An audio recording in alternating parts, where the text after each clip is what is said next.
Hello दोस्तों, आपने मेरी कहानी द इंटर्न, जो कि एक थ्रिलर मर्डर मिस्ट्री नॉवल है, उसे बहुत ही ज़्यादा प्यार दिया। ये एक फुल लेंथ नॉवल है, इसीलिए इसके अलग अलग एपिसोड समय समय पर मैं आपके सामने प्रस्तुत करती रहती हूँ। अब तक आपने इसके 20 एपिसोड सुन लिए हैं, जो कहानी के आधे से ज़्यादा भाग को कवर कर चुके हैं। मैं अब इन 20 एपिसोड्स को एक साथ लेकर आपके सामने आई हूँ, ताकि आप में से वो लोग जिन्होंने अब तक ये कहानी नहीं सुनी या पूरी नहीं सुनी, वो एक साथ इस कहानी को सुन सके और इस कहानी का पूरा आनंद उठा सके। आशा है मेरा ये प्रयास आपको पसंद आएगा। मैं चाहूँगी कि आप अपने सुझाव मुझे कमेंट बॉक्स में ज़रूर भेजें, ताकि मैं अपनी कहानी में और भी अधिक इम्प्रूवमेंट कर सकूं। और हाँ मेरे प्यारे दोस्तों, कहानी शुरू करने से पहले हमेशा की तरह एक छोटी सी रिक्वेस्ट कि मेरे इस वीडियो को ज़्यादा से ज़्यादा लाइक और शेयर करें। और यदि आप मेरे चैनल पर नए आए हैं तो मेरे यूट्यूब चैनल को सब्सक्राइब करना बिल्कुल ना भूलें। तो आइए बिना देरी के शुरू करते हैं thriller murder mystery the intern episode 1। राजन इतना तेज कभी नहीं भागा था। शायद उसके जीवन की ये सबसे तेज दौड़ थी। उसे पता ही नहीं लगा कि वो इस तकरीबन 1.5 किलोमीटर की दौड़ में चीते से भी तेज भाग लिया था। शायद जब मौत को कोई सामने से देख लेता है तो वो ऐसे ही पागल हो जाता होगा। रात बहुत ही गहरी थी और सुनसान सड़क, जहां साधारणतः आवारा कुत्तों की फौज रहती है, परंतु आज वहां कोई नहीं था। शायद उन जानवरों को भी पता था कि जो राजन को जान से मारने की कोशिश कर रहा है वो इतना भयावह है कि उससे दूर रहने में ही उनकी भलाई है। राजन बमुश्किल उस मल्टी स्टोरी मॉल के ग्राउंड फ्लोर पर किसी तरह से घुस पाया था और किसी रूम में, जो शायद किसी कंपनी का स्टोर रूम था, उसमें छुपकर इस रात की सुबह होने का इंतजार कर रहा था। राजन को पता ही नहीं चला कब और कैसे इतना क्रूर कातिल उसके घर में घुस गया था। ये तो राजन की किस्मत अच्छी थी कि जब उस कातिल ने राजन पर पिस्तौल की बट से हमला किया तो राजन जमीन पर गिरकर बेहोश होने का नाटक अच्छे से निभा पाया।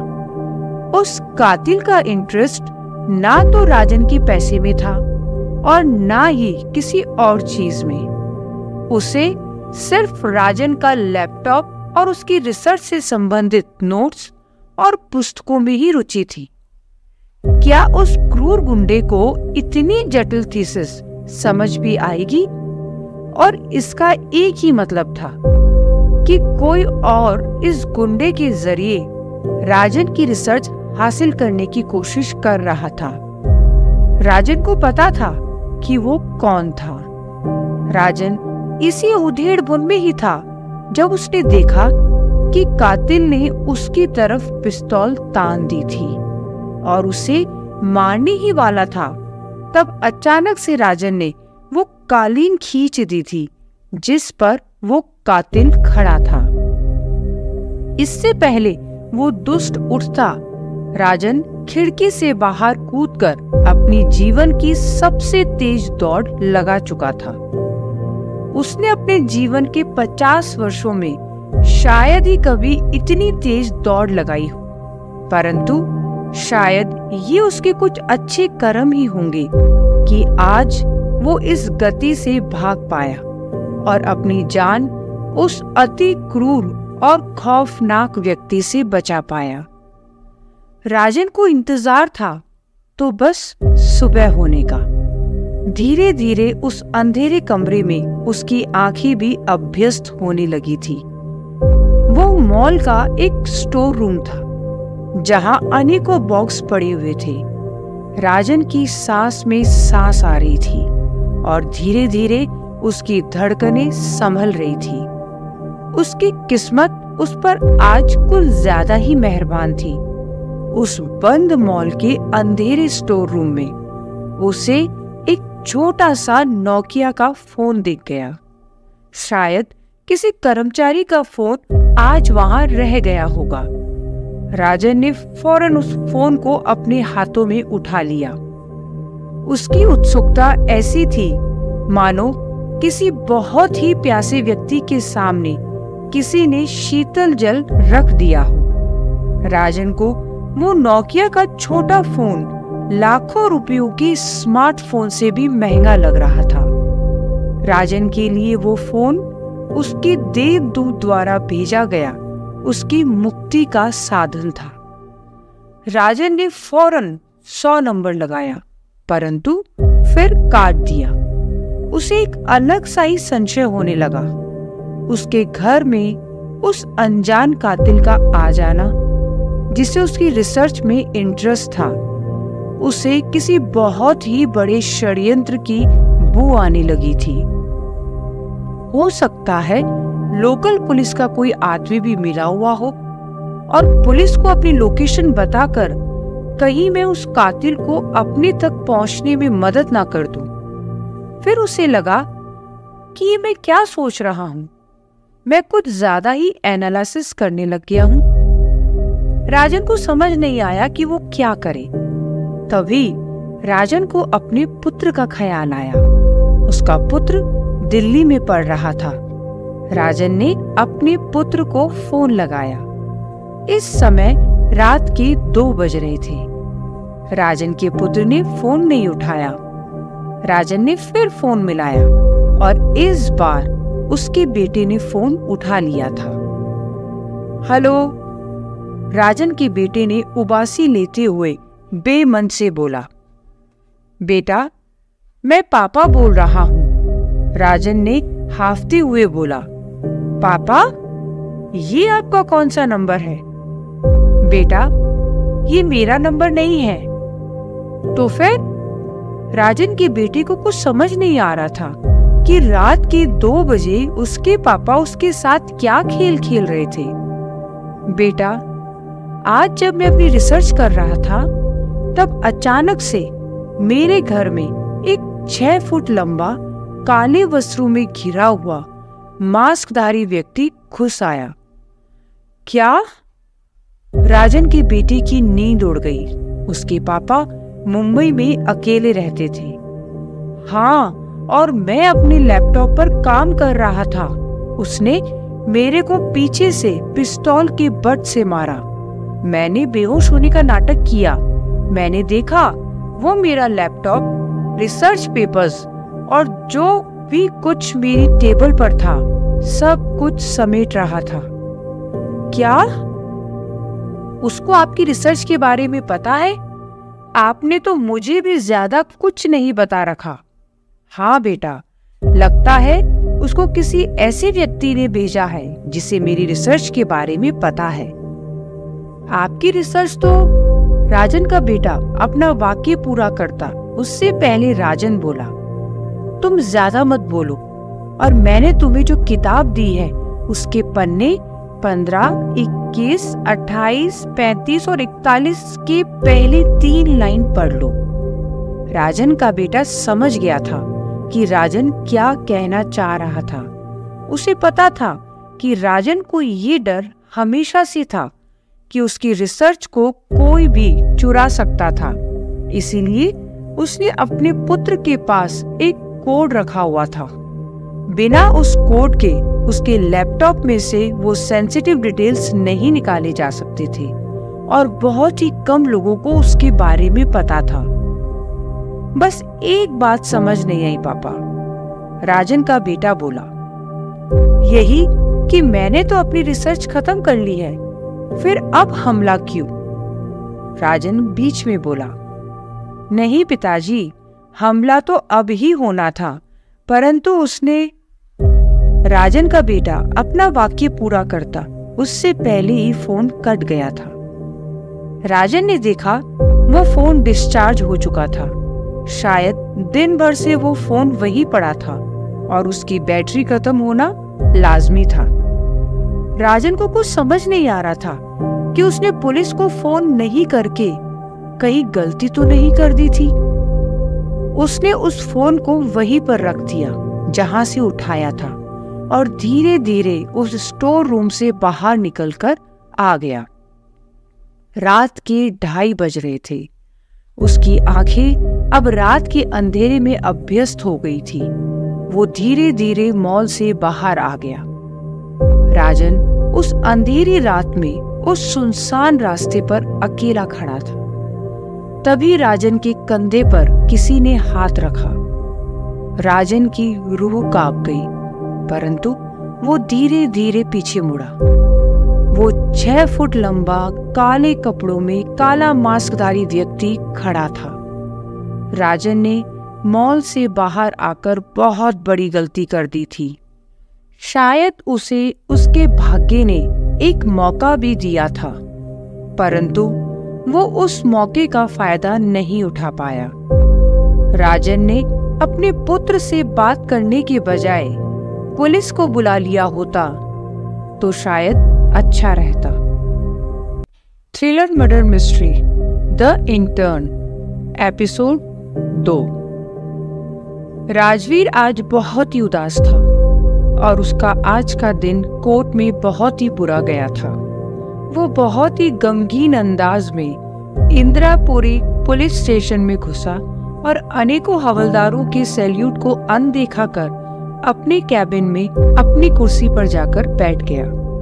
वो इस थाने का ना ही सिर्फ इंचार्ज था, अपितु मुंबई पुलिस में सबसे काबिल इंस्पेक्टर और ऑफिसर्स में शामिल था। परंतु फिर भी उसने अपने जीवन के सबसे महत्वपूर्ण साथी को खो दिया था। उसकी पत्नी, उसकी पहली मोहब्बत उसे आज छोड़कर चली गई थी। उनका डिवोर्स केस वैसे तो 3 साल से चल रहा था, परंतु आज उस पर कोर्ट की मोहर लग चुकी थी और साथ ही राजवीर की आखिरी उम्मीद भी खत्म हो चुकी थी। उसे कभी यकीन ही नहीं हुआ कि उसकी पत्नी उसको कभी समझ क्यों नहीं पाई। मुंबई पुलिस का होनहार इंस्पेक्टर, जिसकी इज्जत पूरा डिपार्टमेंट करता था, अपनी पत्नी को कभी नहीं समझा पाया कि वो उसके साथ क्यों नहीं रह पाया।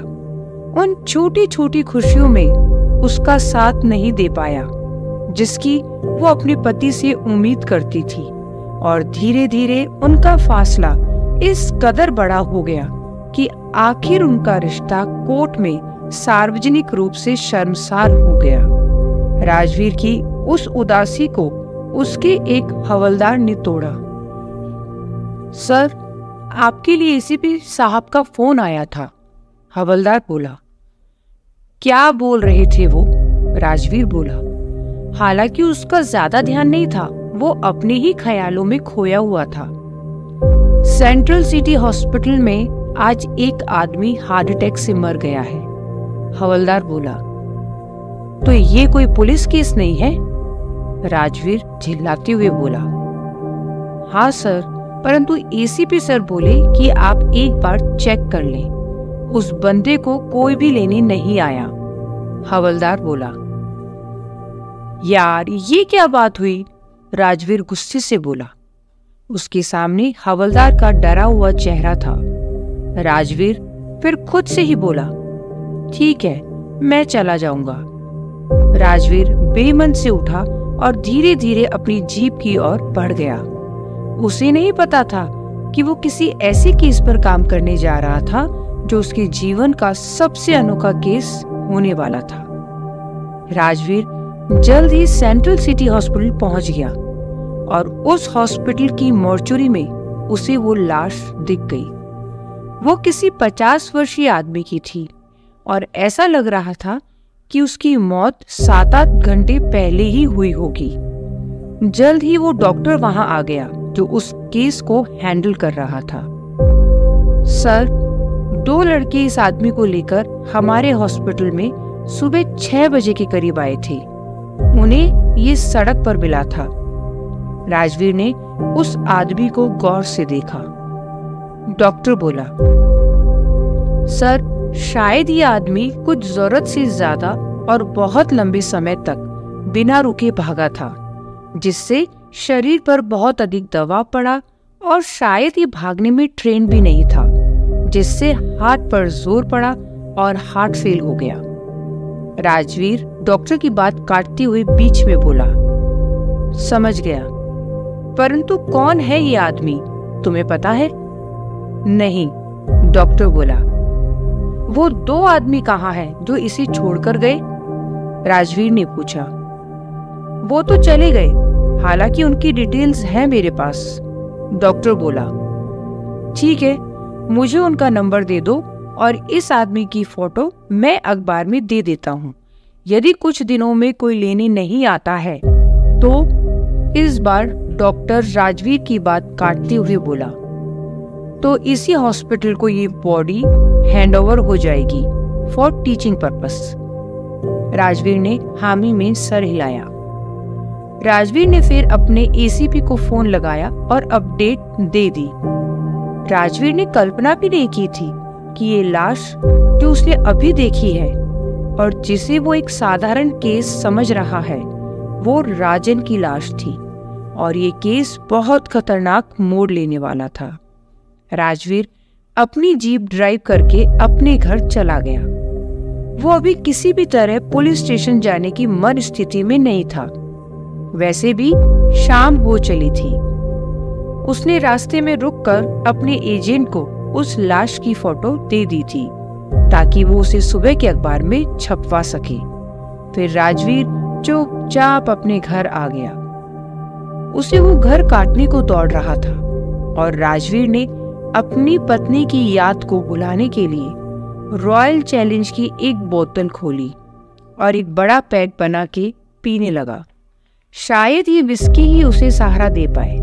उसकी पत्नी अक्सर उसे शराब पीने के लिए मना करती थी, परंतु आज इस घर में कोई नहीं था जो उसे मना करे। धीरे धीरे उसने पूरी बोतल पी ली थी, परंतु उसको अभी भी नशा नहीं हो रहा था।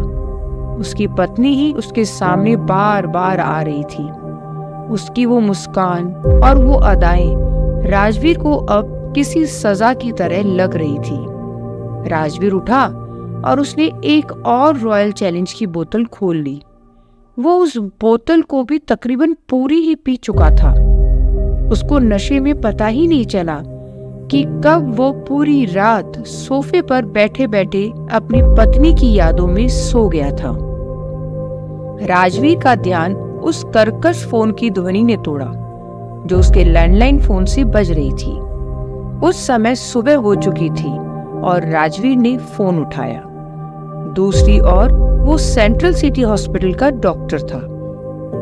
हेलो राजवीर सर, डॉक्टर बोला।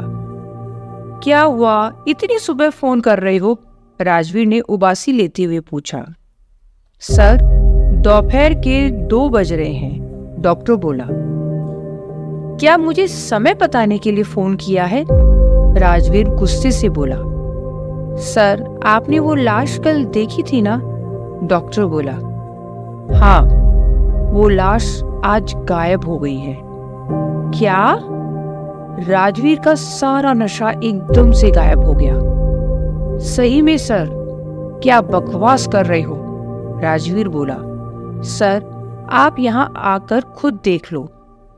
राजवीर को कुछ समझ नहीं आ रहा था कि उस मृतक को कोई लेने नहीं आया, परंतु वो लाश गायब हो गई थी और आज के ही अखबार में उसने खबर छपवाई थी और दोपहर तक लाश को कोई बिना बताए ही लेकर चला गया।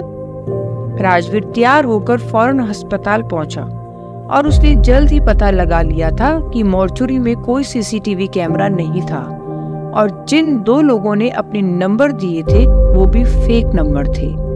इसका मतलब साफ था कि ये कोई बहुत ही बड़ा षड्यंत्र था। राजवीर को अब जल्द ही ऐसी घटनाओं की आदत डालनी पड़ेगी क्योंकि मुंबई शहर में अब ऐसी घटनाएं आम होने वाली थी। कौन था ये राजन और क्या थी उसकी रिसर्च? कौन था वो काला मास्कधारी आदमी? राजवीर को नहीं पता था कि जिस समय उसकी तीव्र बुद्धि और पैनेपन की पुलिस को सबसे ज्यादा आवश्यकता थी, उसी समय वो अपनी पत्नी के वियोग में अपनी सभी कलाएं और कुशाग्रता भूल बैठेगा। Thriller murder mystery the intern, episode 3। Cambria research institute या क्राई की वो बिल्डिंग वर्ली की सबसे बड़ी और बेहद खूबसूरत बिल्डिंग में से एक थी। क्राई हिंदुस्तान की ही नहीं अपितु विश्व की नामी कंपनियों में से एक थी जिसने कैंसर का अस्थायी इलाज ढूंढ लिया था और अब वो इसको जड़ मूल से खत्म करने का उपाय खोज रहे थे। क्राई की कैंसर की ड्रग कैंसर पेशेंट्स को 2 से 3 साल तक का समय दे देती थी और कई बार तो कैंसर पेशेंट स्टेज 3 पर पहुंचकर भी क्राई की कैंसर ड्रग के कारण 5 से 10 साल तक निकाल लेते थे। वो अलग बात थी कि क्राई की इस ड्रग को अफोर्ड करना गरीब लोगों के लिए आसान नहीं था, परंतु केंद्र तथा राज्य सरकारों ने भारी मात्रा में ये ड्रग क्राई से लिए थे और उन्हें सब्सिडाइज करके गरीबों तक पहुंचाया था। क्राई की इस खूबसूरत बिल्डिंग के रिसेप्शन पर आज अमरीक पहली बार आया था। Yes, how may I help you? Receptionist Renu ने बहुत ही मृदु भाव से पूछा। जी, मैं यहाँ इंटर्नशिप करने के लिए आया हूँ। मैंने ऑनलाइन अप्लाई किया था और मैं सिलेक्ट हो गया हूँ। ये रहा मेरा लेटर। अमरीक जल्दी जल्दी बोला और उसने एक फोल्डर में से एक लेटर निकालकर रिसेप्शनिस्ट रेनू को दे दिया। Okay, let me check, receptionist Renu बोली और अपने कंप्यूटर पर कुछ चेक करने लगी। रेनू ने अमरीक को नजर पर देखा और बोला, आप प्लीज सोफे पर बैठे, मैं चेक करके आपको बताती हूँ। रेनू ने सोफे की ओर इशारा किया और अमरीक हामी में सर हिलाकर चुपचाप सोफे पर जाकर बैठ गया। वो बहुत ही बड़ा ऑफिस था और कई लोग वहां आ जा रहे थे। अमरीक पहली बार इतने बड़े ऑफिस में आया था। रिसेप्शनिस्ट रेनू ने अपने इंटरकॉम से किसी को फोन लगाया और वो जल्दी ही आंसर हो गया। रितु मैम, रिसेप्शनिस्ट फोन पर बोली। यस रेनू, रितु बोली। मैम, कोई अमरीक अवस्थी करके कैंडिडेट आया है, कह रहा है कि इंटर्न के लिए सिलेक्ट हुआ हूँ। रेनू बोली। हाँ, भेज दो 14th फ्लोर पर, रितु बोली। पर मैम, रेनू थोड़ा हिचकी। मुझे पता है रेनू, ये 30 साल का है, परंतु ये बहुत ही काबिल है। इसने बायोटेक्नोलॉजी में इंजीनियरिंग की है, परंतु इसने हमारा फार्मा क्विज ऑफ ईयर वाला एग्जाम टॉप किया है और जहां बाकी के लोग 5 लाख का कैश इनाम चाहते हैं, वहीं इसने हमसे रिक्वेस्ट की इस इंटर्नशिप के लिए। और तुम्हें तो पता है कि वास्को चाहे दुनिया के नंबर 1 अमीरों में से हो, परंतु वो 5 रुपये भी बचाता है। तो 5 लाख के बदले 2 महीने की इंटर्नशिप क्या बुरा है? ठीक है रितु मैम, मैं इसे 14th फ्लोर पर भेजती हूँ। रेनू ने इशारा करके अमरीक को बुलाया और उसे एक टेम्पररी आईडी कार्ड दे दिया और बोला, ये तुम्हारा आई कार्ड है जिसे तुम्हें 2 महीने तक संभाल के रखना है। इसी को दिखाकर तुम्हें 14th फ्लोर पर एंट्री मिलेगी। सामने लिफ्ट है, कार्ड टैप करो और 14th फ्लोर दबाओ। वहाँ रितु मैम तुम्हें समझा देगी आगे क्या करना है। अमरीक चुपचाप लिफ्ट के पास चला गया और वहाँ 5 लिफ्ट थी और एक लिफ्ट अभी अभी ग्राउंड फ्लोर पर आई थी, परंतु अमरीक उसमें नहीं गया। उस 5वीं लिफ्ट का इंतजार कर रहा था। वो 5वीं लिफ्ट भी ग्राउंड फ्लोर पर आ गई और उसमें से वास्को क्राई का मालिक निकला और उसके साथ उसके 2 बॉडीगार्ड्स भी थे। अमरीक लपक कर उस लिफ्ट के अंदर घुसा, परंतु वहाँ एक लिफ्टमैन था जो सिक्योरिटी गार्ड की ड्रेस पहने हुए था और उसके पास एक गन भी थी। तुम कौन हो? उस लिफ्टमैन कम सिक्योरिटी गार्ड ने पूछा। उसका हाथ अनायास ही अपनी गन की ओर चला गया। इससे पहले अमरीक कुछ बोलता, वहां रेनू भागती हुई आ गई। ये इंटर्न है, आज पहला दिन है, रेनू बोली। सॉरी, मेरे से कोई गलती हो गई क्या? अमरीक बोला। वो काफी घबराया हुआ था। इस लिफ्ट का प्रयोग केवल प्रमोटर फैमिली करती है, गार्ड गुस्से में बोला। हाँ अमरीक, आपको बाकी 4 में से कोई लिफ्ट लेनी होगी, ये लिफ्ट आपके लिए नहीं है, रेनू बोली और हाथ खींचकर अमरीक को बाहर निकाल लिया। अमरीक बोला, सॉरी मुझे पता नहीं था। कोई बात नहीं, गार्ड बोला और चुपचाप लिफ्ट बंद करके लिफ्ट को ऊपर ले गया। मैंने देखा कि तुमने वो लिफ्ट जानबूझ कर ली थी, रेनू ने अमरीक की ओर देखा और गुस्से से बोली। इसीलिए तुम भागती हुए आई, अमरीक ने रेनू को आंख मारते हुए बोला। तुम अपने आप को जितना स्मार्ट समझते हो ना, उतने हो नहीं। तुम्हारा पहला दिन है और मुझे पता चला है कि तुम कोई टॉपर वॉपर हो, इसलिए ये तुम्हारी पहली गलती माफ है। आगे से कोई ओवर स्मार्टनेस मत दिखाना, रेनू गुस्से से बोली। ठीक है, वैसे मैंने पिछली लिफ्ट जानबूझकर नहीं बल्कि गलती से मिस कर दी थी। आज मेरा पहला दिन है तो मैं अपने ख्यालों में था कि मुझे रितु मैम को क्या बोलना है, अमरीक बोला। मान लिया, रेनू बोली। तब तक एक और लिफ्ट आ चुकी थी और रेनू ने अमरीक को उस लिफ्ट में जाने का इशारा कर दिया। अमरीक उस लिफ्ट में चला गया और अपने आईडी कार्ड को टैप करके 14 नंबर का बटन दबा दिया। वो कुछ सेकंड्स में ही 14th फ्लोर पर पहुंच चुका था। वो एक बहुत ही आलीशान फ्लोर था। अमरीक लिफ्ट से निकला और उसका स्वागत एक कांच के दरवाजे ने किया। अमरीक ने अपना आईडी कार्ड टैप किया और वो ग्लास डोर खुल गया। अमरीक अंदर गया और वहां अनेकों डेस्क थे और हर डेस्क पर बहुत से कर्मचारी थे। वहां अनेक कैबिन भी थे और उसमें से एक बहुत ही बड़े कैबिन पर नरेश खट्टर लिखा हुआ था। अमरीक को समझ आ गया, इस कंपनी में नरेश खट्टर कोई बहुत बड़ा आदमी है। इससे पहले वो और कुछ सोचता, एक आवाज ने उसका ध्यान आकर्षित किया। Are you Amreek? उसके सामने एक नौजवान स्त्री खड़ी थी। वो गौरवर्णी थी और उसने व्हाइट शर्ट और ब्लैक पैंट पहनी थी और साथ ही ब्लू कलर का ब्लेजर पहन रखा था। उसकी हील कुछ ज्यादा ही लंबी थी, इसीलिए वो लंबी लग रही थी, परंतु उसकी हाइट कुछ 5 फुट 2 इंच से ज्यादा नहीं होगी। यस मैम, अमरीक उसको देखकर बोला। मेरा नाम रितु है, तुम मेरी ही टीम में हो। रितु ने अमरीक को देखा और बोली। थैंक्स मैम, अमरीक बोला। तुम मेरे साथ आओ, रितु बोली। अमरीक रितु के पीछे पीछे गया और रितु उसे नरेश खट्टर के कैबिन में ले गई। रितु ने कैबिन को बाहर से 2 बार नॉक किया और कैबिन का गेट खोलकर बोली, may we come in sir? Naresh ने हाथ से इशारा किया और उन दोनों को अंदर आने के लिए कहा। वो कैबिन बहुत ही बड़ा था और वहां सामने टीवी लगा हुआ था और एक बहुत बड़ा सोफा और नरेश की टेबल के सामने बैठने के लिए 3 कुर्सियां थी। अमरीक एक कुर्सी पर आराम से बैठ गया।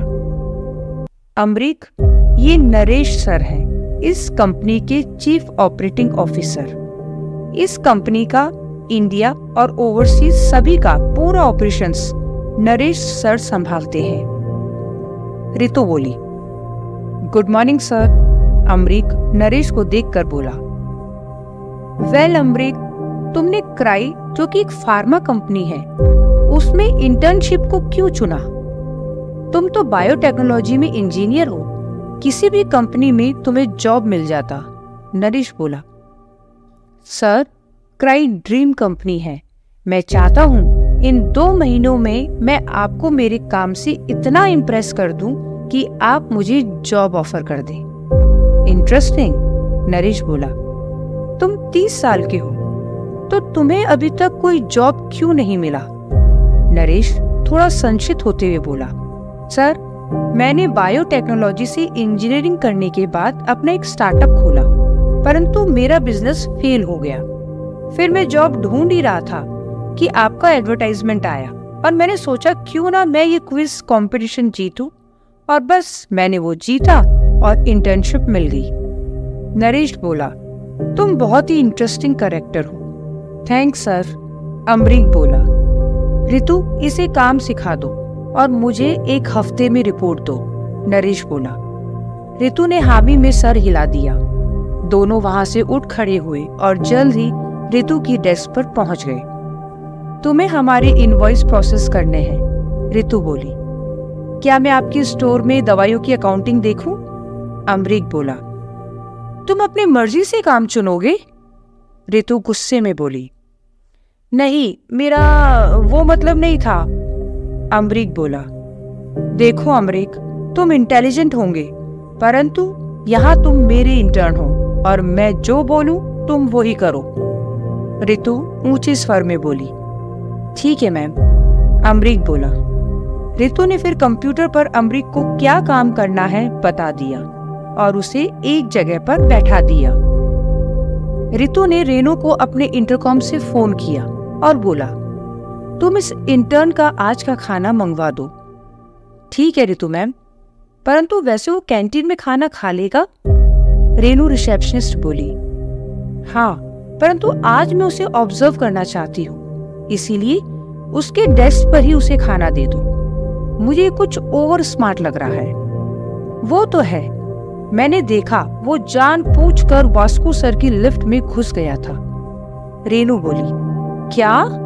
रितु ने अनायास ही बोला। वो अपनी डेस्क से खड़ी हुई और दूर बैठे अमरीक को देखा। वो अपने कंप्यूटर पर कुछ काम कर रहा था। हाँ मैम, ये कुछ गड़बड़ कैरेक्टर लग रहा है, रेनू बोली। कोई नहीं, मैं देखती हूँ। तुम उसका और मेरा खाना मंगवा दो। आज हम दोनों लंच अपनी डेस्क पर साथ में करेंगे, रितु बोली और उसने फोन काट दिया। ये अमरीक को ज्यादा होशियार बनने की कोशिश कर रहा था। रितु को पता था कि उसे इस पर नजर रखनी है। Thriller murder mystery the intern, episode 4। Rajveer को समझ नहीं आ रहा था कि वो लाश किस व्यक्ति की थी। वो फौरन अपने साइबर सेल के पास पहुंच गया। उसके सामने एक 27-28 वर्षीय पुलिस का जूनियर अफसर बैठा हुआ था। क्या तुम मुझे इस आदमी के बारे में कुछ बता सकते हो? राजवीर ने पूछा। सर, इस तस्वीर के अलावा आपके पास और कोई जानकारी है? उस जूनियर अफसर ने पूछा। नहीं, मेरे पास बस यही तस्वीर है, राजवीर बोला। मैं कोशिश करता हूँ, क्योंकि यदि ये मृतक कोई बहुत फेमस नहीं हुआ तो केवल इस फोटो से कुछ नहीं हो सकता, जूनियर बोला। राजवीर बोला, मुझे पता है। वो बॉडी गायब कैसे हो गई समझ नहीं आ रहा, और इस सिटी हॉस्पिटल का ना तो सीसीटीवी काम करता है, ना ही यहाँ पर कोई सिक्योरिटी गार्ड है, राजवीर बोला। सर, सिटी हॉस्पिटल के सामने एक रेस्टोरेंट है, वहां का सीसीटीवी देख लीजिए, जूनियर बोला। मैंने वो सब पता कर लिया है। वो सीसीटीवी केवल एक ही एंट्रेंस कवर करता है। हॉस्पिटल में आने जाने की 3 एंट्रेंस है, राजवीर बोला। उसके स्वर में उदासी थी। सर, फिर इस फोटोग्राफ से कुछ भी निकालना बहुत ही मुश्किल होगा, परंतु आप मुझे दे दीजिए, मैं नेट में सर्च करता हूँ। यदि इसने कोई सोशल मीडिया प्रोफाइल बनाया होगा, जैसे फेसबुक, इंस्टाग्राम आदि, तो शायद कुछ इन्फॉर्मेशन मिल जाए, जूनियर बोला। इसको देखकर लगता नहीं है कि ये सोशली एक्टिव होगा, परंतु तुम चेक कर लो, राजवीर बोला। राजवीर उस साइबर सेल ऑफिस से निकलकर बाहर आ गया। उसको उसी दिन उस लाश को फॉरेंसिक के लिए भेज देना चाहिए था। राजवीर की लापरवाही उसे अब सता रही थी। उस दिन हालांकि वो बेहद दुखी था, परंतु ड्यूटी कम्स फर्स्ट। राजवीर अपनी जीप में बैठकर इंदरपुरी पुलिस स्टेशन आ गया था। उसे कुछ समझ नहीं आ रहा था कि वो लाश कहाँ गायब हो गई थी। हालांकि उसे कुछ पूर्वाभास हो रहा था कि वो आदमी किसी बहुत ही बड़े षड्यंत्र का हिस्सा रहा होगा, जिसे किसी ने दौड़ा दौड़ा कर मार डाला था। राजवीर जो नहीं जानता था वो ये था कि वो लाश राजन की थी, जिसने अपने जीवन में कई खोज की थी और उसकी सबसे बड़ी खोज ही उसकी मौत का कारण बन गई थी। राजवीर राजन की फोटो को अपने फोन में घूर रहा था और सोच रहा था कि ये कौन हो सकता है। तभी उसके मोबाइल फोन की घंटी बजी। एसीपी का उसे फोन आ गया था। यस सर, राजवीर बोला। राजवीर, तुम्हें फौरन क्राई की बिल्डिंग में पहुंचना है। क्या हुआ सर? वहां एक मर्डर हुआ है, फौरन वर्ली पहुंच जाओ। सर, परंतु वो मेरा एरिया नहीं है, राजवीर बोला। मुझे पता है, परंतु तुम अभी वहां पहुंचो, मैं तुम्हें एडिशनल परमिशन भेज रहा हूँ, एसीपी ने बोला और फोन काट दिया। राजवीर को समझ नहीं आ रहा था कि एसीपी उसे ही क्यों इन सब अजीबोगरीब केस में भेज रहा था। पहले एक व्यक्ति जिसकी मौत हार्ट अटैक से होती है, परंतु उसकी लाश रहस्यमय तरीके से गायब हो जाती है। अब क्राई का ये मर्डर। क्राई इंडिया की ही नहीं अपितु वर्ल्ड की गिनी चुनी टॉप कंपनीज में से एक थी। राजवीर इन्हीं सब ख्यालों से जूझता हुआ वर्ली पहुंच चुका था। वहां उसके सामने थी क्राई की वो आलीशान 30 माले की बिल्डिंग। राजवीर उस बिल्डिंग के अंदर गया जहां बहुत सारे लोग रिसेप्शन पर ही एकत्रित हो रखे थे। राजवीर को पुलिस यूनिफॉर्म में देखकर फौरन ही रेनू रिसेप्शनिस्ट भागती हुए उसके पास आ गई। सर, मैंने ही पुलिस को फोन किया था, रेनू बोली। जी बताइए, राजवीर गंभीर स्वर में बोला। आप मेरे साथ आइए हमारे सेकंड फ्लोर पर, जो हमारा ड्रग स्टोर है, रेनू बोली। चलिए, राजीव बोला। रेनू राजवीर का हाथ पकड़कर वहां ले गई जहां लिफ्ट्स मौजूद थी। सभी लिफ्ट इस ग्राउंड फ्लोर पर ही थी। उनमें से एक में रेनू राजवीर के साथ चली गई और अपना आईडी कार्ड टैप करके सेकंड फ्लोर का बटन दबा दिया। क्या बिना इस आईडी कार्ड के किसी भी फ्लोर पर नहीं जाया जा सकता? राजवीर ने पूछा। नहीं सर, हमारे एम्प्लॉयज के आईडी कार्ड स्पेसिफिकली प्रोग्राम्ड है और कोई भी एम्प्लॉय अपने डेजिग्नेटेड फ्लोर के अलावा कहीं नहीं जा सकता। हाँ, ग्राउंड फ्लोर पर आ सकता है या 5th फ्लोर पर जहाँ कैंटीन है, वहां जा सकता है, रेनू बोली। इतनी ही देर में उनकी लिफ्ट सेकंड फ्लोर पर आ चुकी थी। रेनू और राजवीर लिफ्ट से उतरे और उतरने के साथ ही उनके सामने ग्लास का एक बहुत बड़ा दरवाजा था। रेनू ने आईडी कार्ड टैप किया और वो दरवाजा खुल गया। सर, ये बुलेट प्रूफ ग्लासेस से बने स्पेशल डोर है। यदि कोई किसी के साथ लिफ्ट में यहाँ तक आ भी जाए तो बिना आईडी कार्ड के दरवाजा नहीं खुलेगा, रेनू बोली। बहुत सिक्योरिटी कर रखी है आपने, राजवीर बोला। रेनू राजवीर के साथ अंदर चली गई और राजवीर ने देखा ड्रग स्टोर बहुत ही बड़ा था और वहाँ तरह तरह की दवाइयाँ रखी हुई थी। वहाँ का तापमान सेंट्रलाइज्ड एसी से मेंटेन किया गया था। वहाँ पर बहुत सी कैबिन भी थे जिसमें स्टोर कीपर, स्टोर मैनेजर आदि लिखा हुआ था।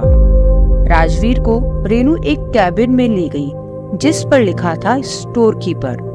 जैसे ही राजवीर ने एंट्री की, उसने देखा वहाँ एक लाश पड़ी हुई थी। उस लाश को देखकर ऐसा लग रहा था कि किसी ने रस्सी से गला घोंटकर उसे मार डाला है। वो कोई 35-36 वर्ष का आदमी लग रहा था। तुम जानती हो ये कौन है? राजवीर बोला।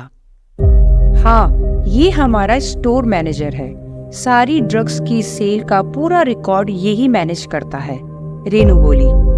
ओह, इसकी इतनी क्रूर हत्या? राजवीर अनायास ही बोल उठा। उसने अपने फोन से फॉरेंसिक टीम को फोन किया और वहां आने का आदेश दे दिया। आप लोगों को इस हत्या का पता कब चला? राजवीर बोला। हमें तब पता चला जब अमरीक ने हमें बताया, रेनू बोली। अमरीक? कौन है ये? राजवीर ने पूछा।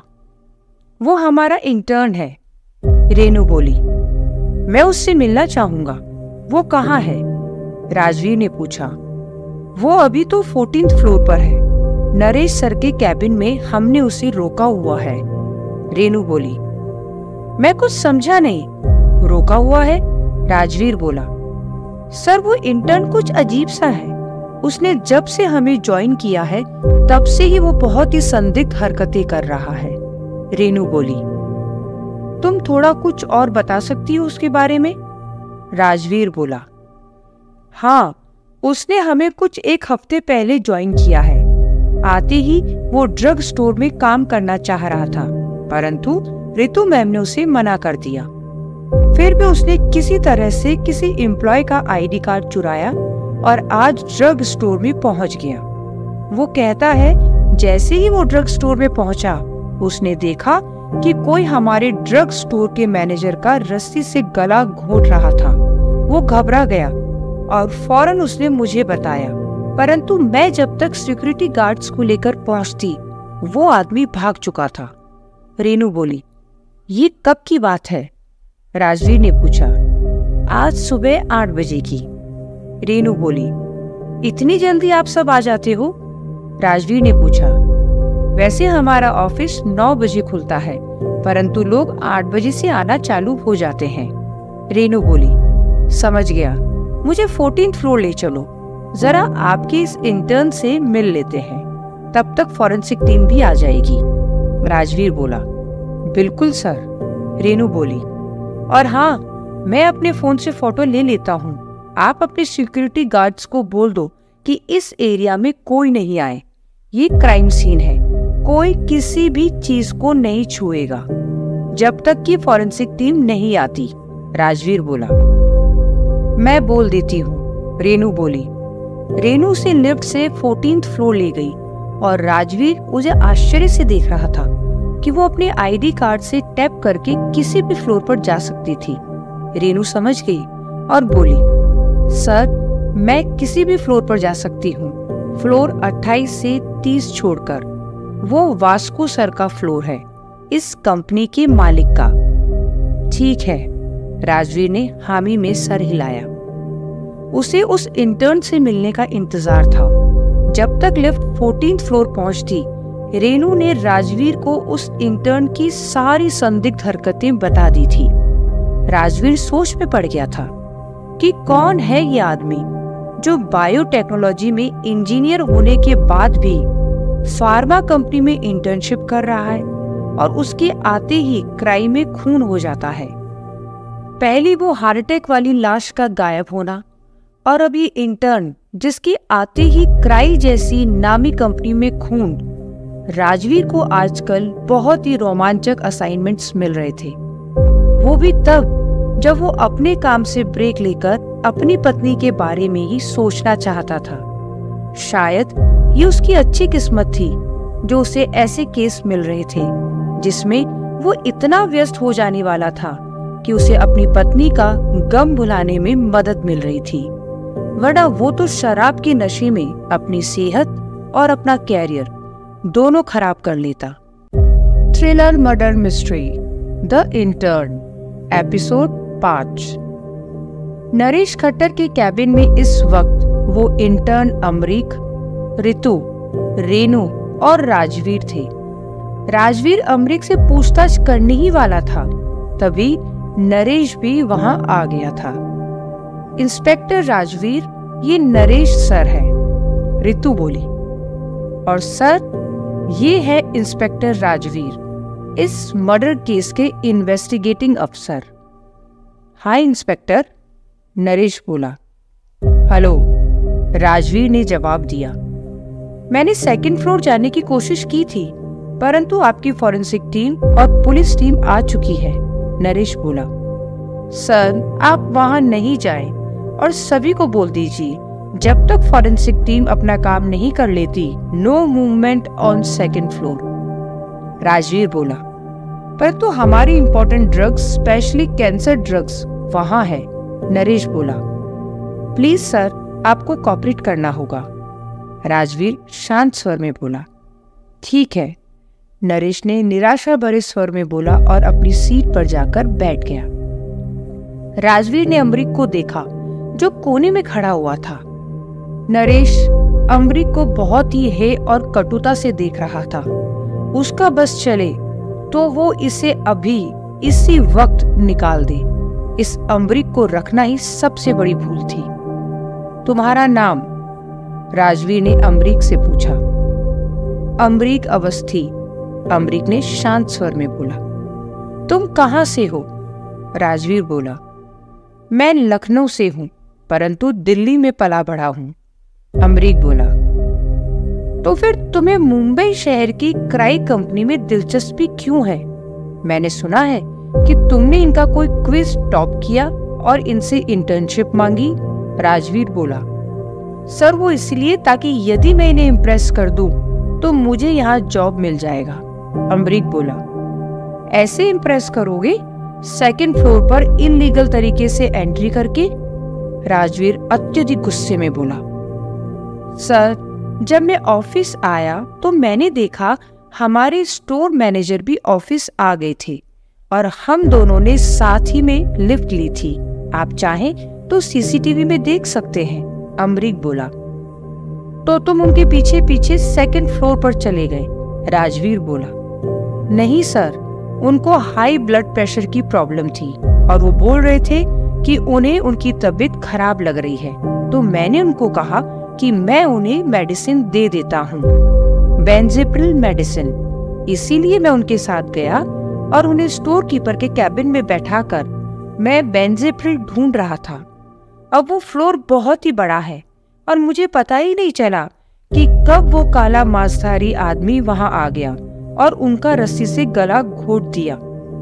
मैं जब मेडिसिन लेकर पहुंचा तो वो आदमी उनका गला घोट रहा था और कुछ बहुत अजीब सा बोल रहा था, कुछ ओरिएंट ओबेलिस्क या ऐसा कुछ। अमरीक बोला। नरेश बीच में बोला। Orient obelisk? हाँ, ओरिएंट ओबेलिस्क। अमरीक बोला। क्या है ये ओरी? राजवीर ने नरेश से पूछा। नहीं, कुछ नहीं, मुझे नहीं पता। नरेश सक पका गया। अभी तो आपने कुछ बोला। राजवीर ने थोड़ा इरिटेट होते हुए नरेश से बोला। वो तो मैं अमरीक की बात दोहरा रहा था। कैसा अजीब शब्द है। नरेश बोला। तुमने क्या सुना? राजवीर ने अमरीक को देखकर बोला। मैंने यही सुना, ओरिएंट ओबेलिस्क। अमरीक बोला। राजवीर को कुछ समझ नहीं आ रहा था कि ये सब क्या हो रहा है।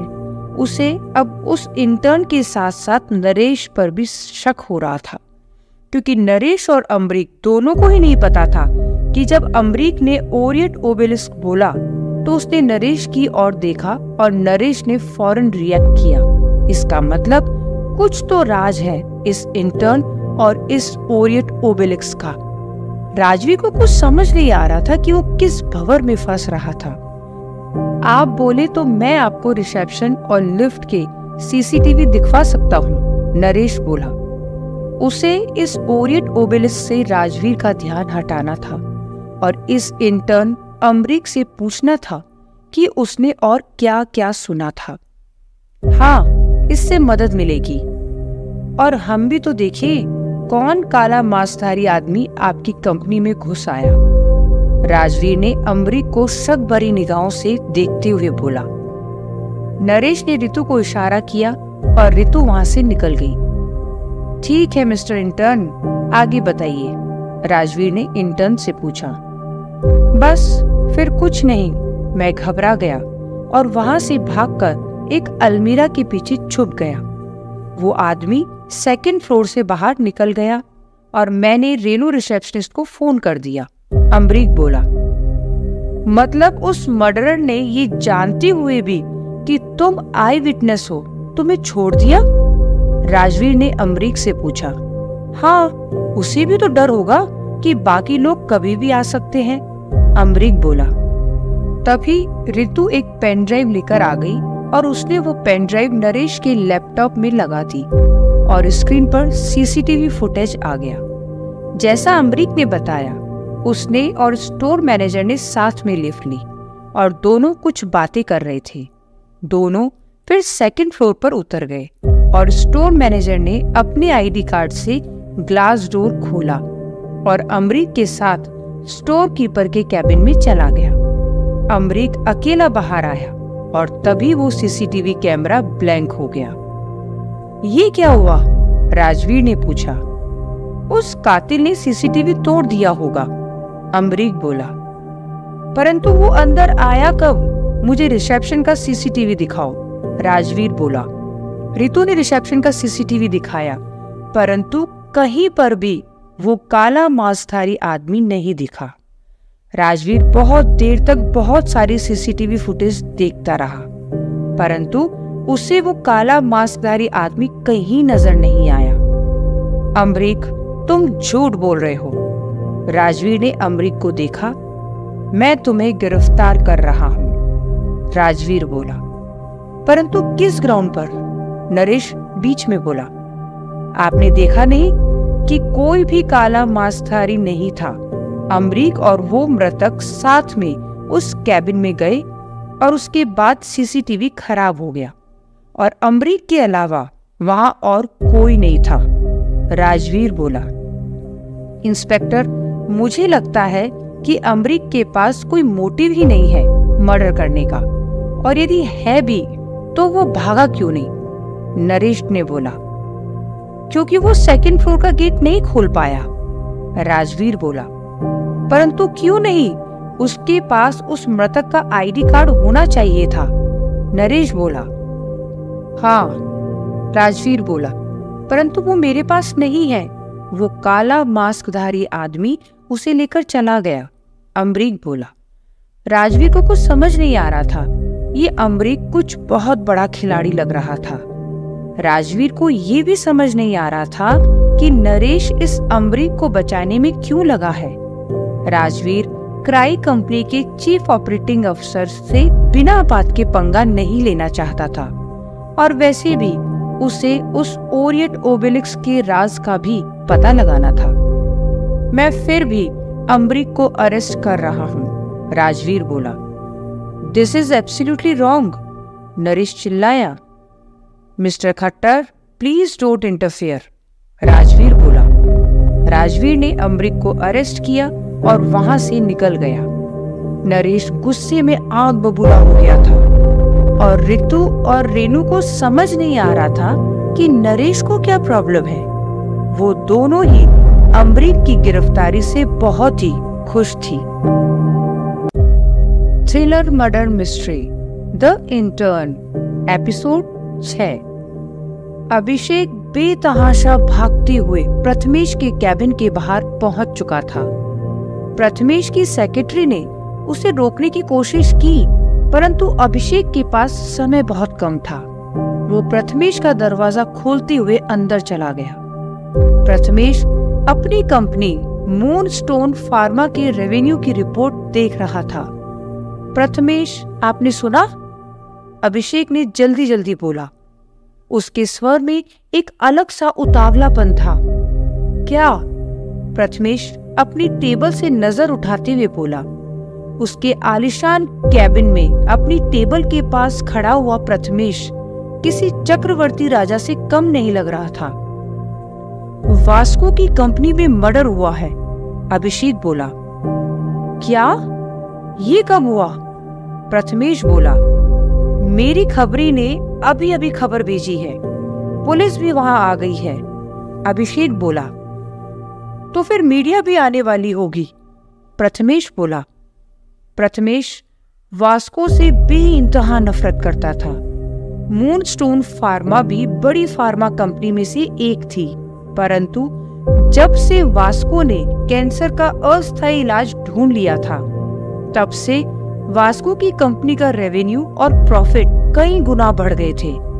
प्रथमेश को कैंसर के इलाज का परमानेंट क्योर मिलने ही वाला था कि एक एक्सीडेंट के कारण उसके हाथ से वो परमानेंट क्योर निकल गया।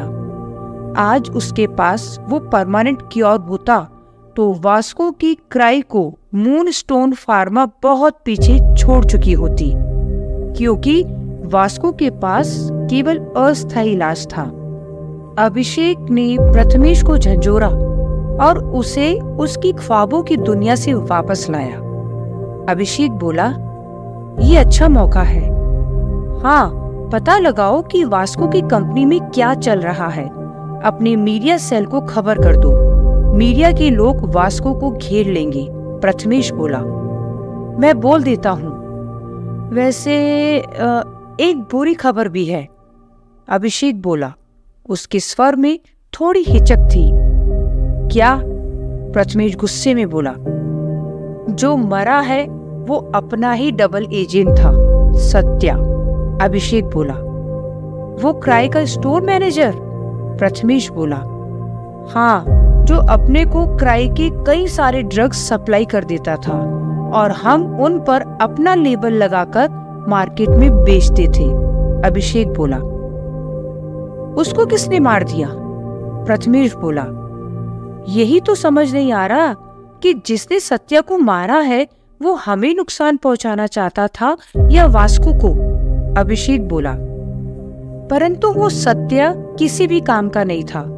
वो हमें उस कैंसर क्योर का एपीआई तो दे नहीं पाया, प्रथमेश बोला। सर, वास्को अपने कैंसर ड्रग का एपीआई बहुत ही संभाल के रखता है। सत्या उस तक नहीं पहुंच सकता था। वो बस छोटी छोटी जेनरिक ड्रग्स में ही हमारी मदद कर सकता था और उसने हमारी बहुत मदद की भी है, अभिषेक बोला। हाँ ठीक है, तुम्हारी वो दूसरी खबरी, क्या वो हमें एपीआई दे पाएगी? प्रथमेश बोला। नहीं प्रथमेश, वो यदि इन सब की कोशिश भी करेगी तो फंस जाएगी, अभिषेक बोला। तो फिर तुम मुझसे इतने पैसे किस बात के लेते हो? प्रथमेश गुस्से में बोला। प्रथमेश अपने रेवेन्यू और प्रॉफिट के कैलकुलेशन में लग गया। अभिषेक के लिए सिग्नल था कि वो वहां से जा सकता है। अभिषेक चाहे जितनी भी कोशिश कर ले, ये प्रथमेश कभी भी खुश नहीं होता था। वैसे प्रथमेश ठीक भी कह रहा था कि आज तक वो लोग क्राई के कैंसर ड्रग्स का सीक्रेट पता नहीं लगा पाए थे। अभिषेक प्रथमेश के कमरे से बाहर निकला और उसने मीडिया को फोन कर दिया। इधर उसके पास एक प्राइवेट नंबर से फोन आ गया। हेलो, अभिषेक बोला। मैं रेनू बोल रही हूँ। रेनू बोली। हाँ रेनू, क्या खबर है? अभिषेक बोला। सत्या का खून हो गया है और पुलिस इंस्पेक्टर राजवीर ने अमरीक को गिरफ्तार कर लिया है, रेनू बोली। ये अमरीक कौन है? अभिषेक ने पूछा।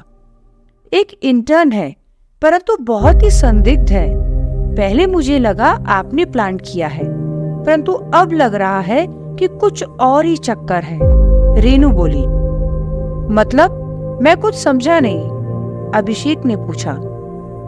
ये इंटर्न उस वक्त सत्या के साथ अकेला था और उसने ही उसे गला घोटकर मार दिया, रेनू बोली। तुम इतना श्योरली ये कैसे कह सकती हो? अभिषेक बोला। वो इसीलिए क्योंकि वो इंटर्न कोई कहानी सुना रहा था, काले मास्कधारी की और पता नहीं क्या क्या, रेनू बोली। काला मास्कधारी? अभिषेक अनायास ही बोल उठा और वो बुरी तरह से शॉक में आ गया। इस इंटर्न को काले मास्कधारी के बारे में कैसे पता है? और हाँ, और कुछ ओबेलिस्क भी बोल रहा था, रेनू बोली। Orient obelisk? अभिषेक बोला। हाँ, रेनू बोली। अभिषेक के चेहरे का रंग उड़ गया। उसको समझ ही नहीं आया कि ये कहानी क्या मोड़ लेगी। वो फोन काटकर फौरन प्रथमेश के कमरे में घुस गया। प्रथमेश, अभिषेक प्रथमेश के करीब जाकर बोला। क्या हुआ? प्रथमेश ने अभिषेक को देखते हुए बोला। क्या कोई भूत देख लिया? उससे भी बुरा, अभिषेक बोला। क्या बकवास कर रहे हो? प्रथमेश बोला। वास्को के पास कोई इंटर्न आया है जो काले मास्कधारी और ओरिएंट ओबेलिस्क के बारे में जानता है, अभिषेक बोला। क्या? प्रथमेश धड़ाम से अपनी सीट पर से गिर गया। उसके पैरों तले जमीन खिसक गई। तुम फौरन मीडिया को मना करो। और कहाँ है वो इंटर्न अभी? प्रथमेश थोड़ा संभला और बोला। मैंने वो अभिषेक कुछ हिचकिचाया। अरे साफ साफ बोलो, प्रथमेश चीखा। मीडिया को मैंने बाइट दे दिया था, उसके बाद रेणु का फोन आया, अभिषेक बोला। तुम निरे मूर्ख हो अभिषेक, प्रथमेश बोला। अभिषेक का सर शर्म से झुक गया। कोई बात नहीं, यदि तुम नहीं भी बताते तो भी मीडिया तो पहुंच ही जाती। आखिरकार क्राई की बिल्डिंग में दिन दहाड़े मर्डर हुआ है, प्रथमेश बोला। तो अब क्या करेंगे? अभिषेक ने मिमियाते हुए पूछा। वो इंटर्न कहाँ है? प्रथमेश ने खूंखार स्वर में पूछा। इंस्पेक्टर राजवीर ने उसे अरेस्ट कर लिया है, सत्या के मर्डर के शक में, अभिषेक बोला। क्या? प्रथमेश चौंका। मतलब ये मामला काफी जटिल हो गया है, प्रथमेश बोला। प्रथमेश ने थोड़ी देर यहाँ वहां चहल पहल की, फिर बोला, ठीक है अभिषेक, मेरे दिमाग में कुछ चल रहा है, परंतु हम यहाँ बात नहीं करेंगे। मेरे घर चलते हैं और वहां बात करते हैं। प्रथमेश की आंखों में चमक थी और उसे समझ आ गया था कि ये लुका छुपी अब ज्यादा समय नहीं चलेगी। उसे जल्द ही इस कहानी का अंत करना पड़ेगा। आखिर क्या था उस काले मास्कधारी राजन की हत्या और ओरिएंट ओबेलिस्क का राज? इंस्पेक्टर राजवीर अनजाने में ही सही दो अलग अलग परंतु कनेक्टेड केसेस पर काम कर रहा था और ये कहानी अब खोकार मोड़ लेने वाली थी। Thriller murder mystery the intern, episode 7। Rajveer ने अमरीक को लॉकअप में बंद कर दिया था। राजवीर को समझ आ गया था कि अमरीक कहानी बनाने में बड़ा उस्ताद है। तुम यदि सब सच बोल दोगे तो तुम्हारे और मेरे दोनों के लिए अच्छा रहेगा, राजवीर ने खूंखार स्वर में अमरीक से बोला। मैंने कुछ भी झूठ नहीं बोला, अमरीक बोला। तुम ऐसे नहीं मानोगे। राजवीर का स्वर खतरनाक होता जा रहा था।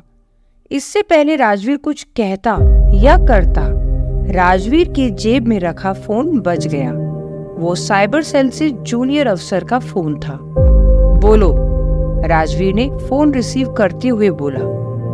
सर, वो लाश की फोटो जो आपने दी थी, मैंने उसके बारे में खूब सर्च किया। वो लाश राजन शर्मा नामक एक प्रोफेसर की है जो पहले नेशनल कैंसर इंस्टीट्यूट में काम करते थे, परंतु उन्होंने वॉलंटरी रिटायरमेंट ले लिया, जूनियर अफसर बोला। इंटरेस्टिंग, राजवीर बोला। तुम मुझे पूरी डिटेल्स व्हाट्सएप कर दो, मैं देखता हूँ। ओके सर, जूनियर अफसर बोला। और वो फोन काटने ही वाला था कि राजवीर बोला, हाँ एक बात और। बोलिए सर। मैंने अभी एक आदमी को अरेस्ट किया है। मुझे इसके फोन की भी फुल फॉरेंसिक करवानी है। मैं तुम्हारे पास भिजवा रहा हूँ। बिल्कुल सर, आप भेज दीजिए, मैं फुल ऑन रिपोर्ट दे दूंगा। राजवीर ने फोन काट दिया और अमरीक की ओर देखा। मैं अभी जिससे बात कर रहा था वो इतना एक्सपर्ट है कि तुम्हारे फोन की सारी डिटेल्स की स्टडी करके तुम्हारी जन्म कुंडली खोल देगा। बहुत अच्छा लगा ये जानकर कि हमारी पुलिस इतनी एफिशिएंट है, अमरीक बोला। राजवीर ने बहुत जोर से एक चाटा अमरीक को लगा दिया, फिर खूंखार स्वर में बोला, बेटा हम कितने एफिशिएंट हैं तुझे जल्द ही पता चल जाएगा। वैसे आप मुझसे चाहते क्या हो? अमरीक ने अपना गाल सहलाते हुए पूछा। सच सच बता, तू कौन है और तुझे क्राइम में क्या चाहिए था और सत्या को क्यों मारा? राजवीर चीखा। आप ऐसा करो, मेरे फोन का फॉरेंसिक करा लो और मैं आपको अपना परमानेंट एड्रेस दे रहा हूँ, वहां भी आप चेक करा लो, अमरीक शांत स्वर में बोला। राजवीर को समझ नहीं आ रहा था कि वो इस अमरीक से कैसे निपटे। राजवीर ने अपने कांस्टेबल को बुलवाया और उसे अमरीक का फोन देकर उसकी फॉरेंसिक करवाने के लिए भिजवा दिया। साथ ही उसने अमरीक के लखनऊ का और दिल्ली का एड्रेस भी नोट करके कांस्टेबल को दे दिया। राजवीर अमरीक को लॉकअप में बंद करके अपने कैबिन में आ गया। उसे समझ ही नहीं आ रहा था कि ये केस किस डायरेक्शन की ओर जा रहा था। तभी उसके मोबाइल पर व्हाट्सएप मैसेज बजा। उसके साइबर सेल के जूनियर अफसर ने प्रोफेसर राजन शर्मा की सारी डिटेल्स भेज दी थी। राजवीर उन डिटेल्स को पढ़ने लग गया। Professor Rajan Sharma national cancer institute में प्रोफेसर थे और बहुत सारी रिसर्च कर चुके थे। उन्होंने फिर 2 साल पहले वॉलंटरी रिटायरमेंट ले ली थी और तब से वो कहाँ थे किसी को नहीं पता। प्रोफेसर शर्मा की पत्नी की मौत कैंसर से हुई थी और उनका एक पुत्र है जो दिल्ली में पढ़ रहा था। प्रोफेसर शर्मा किसी भी सोशल मीडिया में ज्यादा एक्टिव नहीं थे, इसलिए उनकी बहुत डिटेल्स नहीं मिल पाई थी। उनके बेटे की डिटेल्स भी नहीं मिल पाई। राजवीर कुछ सोच में पड़ गया। यदि किसी को प्रोफेसर राजन शर्मा को मारना ही था तो उसकी मौत को एक एक्सीडेंट दिखाया और फिर लाश गायब कर दी। आखिर क्यों? यदि लाश गायब नहीं होती तो शायद पुलिस को शक ही नहीं होता। कहीं लाश इसलिए तो गायब नहीं की गई ताकि पुलिस इस मामले में इन्वॉल्व हो जाए। अभी ये खबर किसी को नहीं थी कि लाश गायब हो चुकी है। राजवीर ने किसी तरह इस खबर को दबा दिया था, क्योंकि इससे पुलिस और उस हॉस्पिटल की बदनामी हो जाती। इधर राजवीर इन्हीं सब ख्यालों में उलझा हुआ था। तभी उसके पास एसीपी का फोन आया। यस सर, राजवीर बोला। तुमने उस इंटर्न को किस बिना पर गिरफ्तार किया है? एसीपी बोला। सर, उसकी कहानी में दम नहीं है। वो झूठ बोल रहा था कि कोई मास्कधारी आकर उस सत्या को मार गया। वहां केवल 2 ही लोग थे, मरने वाला सत्या और मारने वाला वो इंटर्न अमरीक, राजवीर बोला। परंतु अमरीक का क्या मोटिव होगा? एसीपी बोला। सर, वो ही पता लगा रहा हूँ, राजवीर बोला। मेरे पास क्राई और मूनस्टोन फार्मा दोनों ही तरफ से प्रेशर है उस इंटर्न को छोड़ने के लिए, एसीपी बोला। सर, क्राई ऐसा क्यों चाहेगा? उनकी एम्प्लॉय का मर्डर हुआ है और ये मूनस्टोन, उसको इससे क्या लेना देना? राजवीर बोला। पता नहीं, क्राई को कोई मुसीबत नहीं चाहिए। उनका प्लान सिंपल है। कोई काला मास्कधारी इंट्रूडर बाहर से आया और उसने मर्डर किया because he wanted some secrets of cry, ACP बोला। और मूनस्टोन फार्मा, उनको क्यों छुड़ाना है इस इंटर्न को? राजवीर सरकास्टिकली बोला। पता नहीं उन्हें क्या चाहिए। उनका भी बहुत प्रेशर आ रहा है to release this intern, ACP बोला। सर, मुझे दाल में कुछ काला लग रहा है और वो इंटर्न कुछ ओबेलिस्क वगैरह भी बोल रहा था। मुझे उससे पूछना है वो क्या है, राजवीर बोला। अरे तुम्हें क्या करना है राजवीर? तुम इंटर्न को छोड़ो और केस का इन्वेस्टिगेशन अच्छे से करो, एसीपी ने बोला और फोन काट दिया। राजवीर को समझ नहीं आ रहा था कि पहले एसीपी ने ही उसे इस केस पर लगाया था और अब वो ही उसे मना कर रहे थे। कुछ बहुत बड़ा षड्यंत्र था, परंतु क्या, वो राजवीर को समझ नहीं आ रहा था। ये तो पक्का था कि क्राई और मूनस्टोन दोनों ही चाहते थे कि अमरीक जेल में ना रहे। या तो ये अमरीक दोनों के लिए जरूरी है या दोनों के लिए खतरनाक। राजवीर फिर से लॉकअप में गया और अमरीक से बोला, देख भाई, तू सच सच बता दे, वरना मैं तुझे लॉकअप से बाहर निकाल दूंगा। वहाँ क्राई और मूनस्टोन नामक 2 गिद्ध तेरा इंतजार कर रहे हैं। हाँ हाँ हाँ, आपने सही बोला, मेरा 2 गिद्ध इंतजार कर रहे हैं, अमरीक हंसते हुए बोला। तुझे डर नहीं लगता क्या? राजवीर बोला। नहीं, पहले आप ये बताओ कि आप इन दोनों गिद्धों में से किस गिद्ध के लिए काम करते हो, अमरीक बोला। किसी के लिए नहीं, राजवीर गुस्से में बोला। और आपके एसीपी? लगता है दोनों के लिए काम करते हैं, अमरीक मुस्कुराते हुए बोला। ये कटाक्ष राजवीर को बहुत चुभा, परंतु वो शांत ही रहा। राजवीर समझ गया था कि अमरीक कोई इंटर्न वगैरह नहीं है अपितु एक शातिर खिलाड़ी है। वो किसी बहुत ही खतरनाक मिशन पर निकला है और सिर्फ सत्या को मारकर ही ये मौत का सिलसिला रुकेगा नहीं।